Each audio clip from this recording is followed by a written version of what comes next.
me agora eligi como presidente. Me lo quer derecha é posição jurídica de maestro e derecha é ensinança para nós muito não. Tem hobby constante andando door die landspakket, dus daarbij tem lijnen die onderwijs dingen bij cambia. Dus é zijn, ja, maar bij reunião acaba, então é me ajudando, tá me dando input como presidente de SIMAR. Dorgo me dá na trabalho ainda, não? Dus tem quando tá queda andando normal, pero essa tá turta handle com ela, não tá amiso. Okay. Ela vai ouvir bom você tá minha colega na EPP Rato, dus é na Bonaire, pero turcosco se me pensa pontra, me por WhatsApp, me põe a dus essa aí também hobby bom.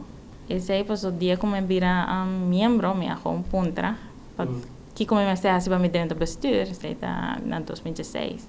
Então a gente pensava, agora que tem eleição, postulava mês. Então me dei, agora que me tem 10 anos de experiência, me sabe que eu tô com meu bebê de ensinança, então me dei, bump challenge, então esse aí passa.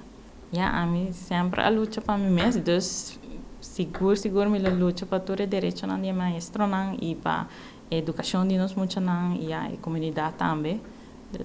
Esse é melhor zorg para mim assim, melhor tá open para cada membro se não tem problema não projeto e melhor busca maneira para ajudar não. A mim me tá trabalhando na EPB, dus todo dia tem challenges, dus aqui não luta outro, pero me lo meste by pele, me postular me mes, dus mentalmente me tá claro pele.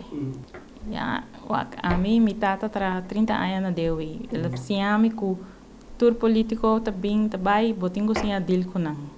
Dus a mim tá pensa mesmo coisa, tur ku bem ku bai, botingo tra com não.